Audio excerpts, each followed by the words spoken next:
What's up, guys? Jason here with Laurynn, the Iron Butterfly Garcia, and always a treat to have you in here. That we got so much to talk about, so I want to just dive into it. First of all, your dad is your manager, your coach, your strength coach, your agent.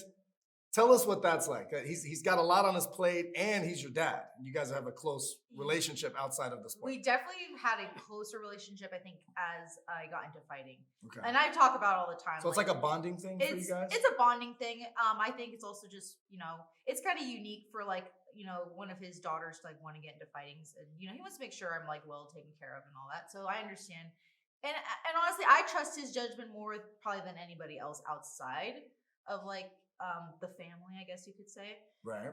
He does my managing. He's my strength coach. He, takes me to training and all this other stuff. Yeah, he's doing it all. He does it all. He is the whole package when it comes to coaching and managing. and he's been great. You hear a lot of nightmare stories about that, where it's like, oh, this fighter's, mom or dad is their agent or whatever. But with you guys, it's been awesome. I like your bling, by the way. Thank you. The butterflies. I had to don't bling know if y'all out can today see that. The butterfly necklace. That's awesome. So what they can't see maybe is right over that. Is my monitor. We've talked about that, but type 1 diabetic. Mm-hmm, type 1. And one thing that we mentioned before is that some people think of it as a weakness. It's almost become a strength for you. Can you tell us about that? Okay, so a lot of people assume, I have to take insulin shots. I have to check my blood sugar every day. I have to make sure my diet's in check, yada, yada, yada. But when it comes to weight cutting, I use it as my own weapon of cheating, if you want to call it that. And how is that? So, say you're weight cutting. Okay, you're going to get to a point in your weight cut where you're just dead, tired. You're craving carbs. You're like, oh, I just can't do it. Your brain's telling you eat, your body's telling you eat, and in your head you're thinking I should probably eat. Exactly. So with my monitor, I'm able to check my blood sugar. So my phone will tell me, I scan it, and I have a certain range I have to be within before I have to actually eat any carbs. So if I'm above that range, I don't have to eat carbs. And basically it's telling me oh, you're good. Just go whine and complain and go cut the rest of your weight. You're fine. Go suck it up. Go suck it up. But because obviously no fighters have that ability. They're just kind of going big. I mean, they tough it through. Right. But I'm just here. It's just a reminder, you're fine. Go deal with it. Right. You're not that close to passing out, even though sometimes it feels like it. Oh, absolutely. And then I'm thinking to myself, you're lying. There's no way. So your daughter's 4 now. She's 4 now. We talked about before how some of your motivation for fighting was because you had someone tell you that, in MMA as a female, once you have a kid, it's over. Yeah. And you wanted to prove, and you have proven that's not the case. Exactly. You've been successful. You're saying it's easier now? Your daughter's 4? She's 4 now, so communication is a little bit easier. I will say she does do more of the talking than I do sometimes. Yeah. She's more controlling in a way. Right. But it's not as challenging as when she was a baby.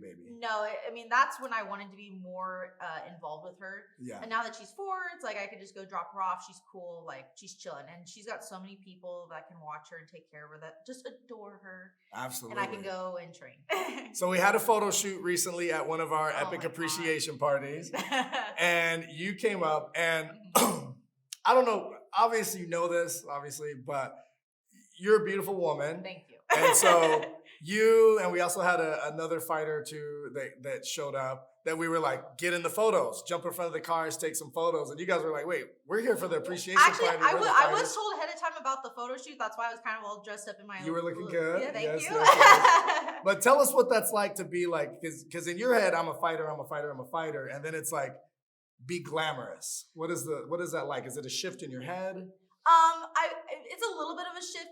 I do take, my own posts. You've probably seen my Instagram before. Yes. That's different being in front of someone else's camera. Right. At home, I can take whatever I want. But you have the camera guy directing you, and he was trying to let me do my own thing. He's like, what kind of model are you? Are you a cool, calm, collected, or are you a sexy fighter? I'm like, well, and then I was looking around, all the models in their little bikinis, all posing on the cars. I'm like, I don't think I'm that. So whatever that is, I'm not that. But we took some really dope shoes. They were great. Check out her Instagram. They've got some awesome content. Loved it. No, it was really good. I loved the photos, and I think it was really well done. And I still looked good. Like, it wasn't like I just looked like a fighter. It was like, I still look normal. And then we wanted to do this photo Oh my with the models holding me up. And let me rephrase this. It was 8 of these little pretty girls, and then Laurynn was doing most of the weightlifting. Lauren's like, I got this.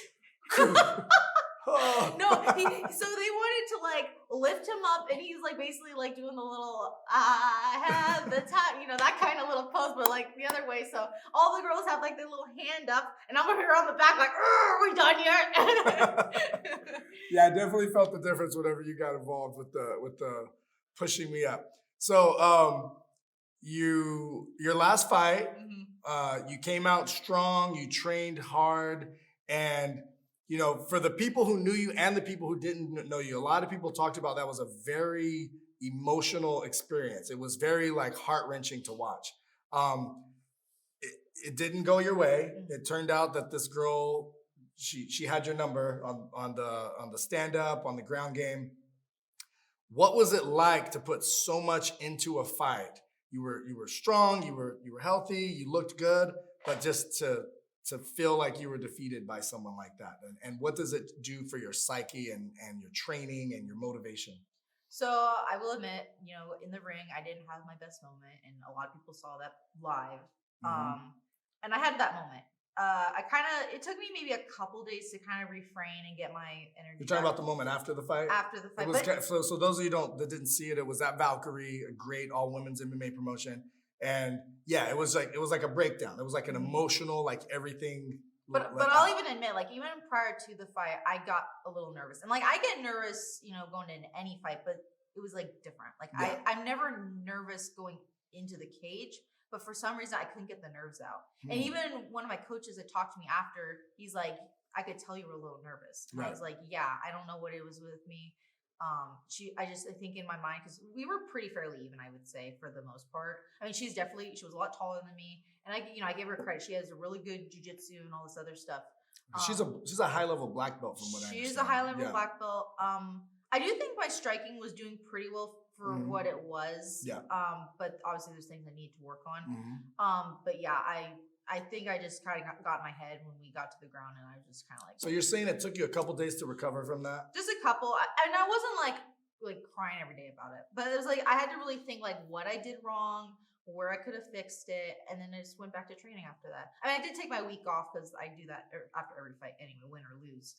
But then right after that, I got right back to training, and now we're back. So do you feel like you're the same motivated, more or less? Like I think I'm more motivated now. I've heard a lot of fighters say that.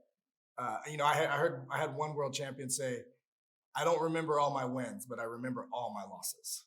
And a lot of times you remember them in vivid detail and they replay in your head. And a lot of times that's what makes you the better version of yourself. And a lot of people will say that that's what separates the real warriors from the people who want to be a fighter. You know what I mean? The real warriors are the ones that can come back from that. Oh, absolutely. I mean, this was definitely a memorable loss. But I even remember a lot of my wins. Some of my best wins I remember very well. But I think the losses are definitely what's important, especially in this journey. Speaking of wins, you're having a rematch at the next Epic Fighting. You've beat her before. Tell us about that and what you expect. So I'm expecting a little bit more wrestling from her this time. Okay. I know that's kind of just a give. I know she's a wrestler. And I'm expecting a little more defense on standing a little bit.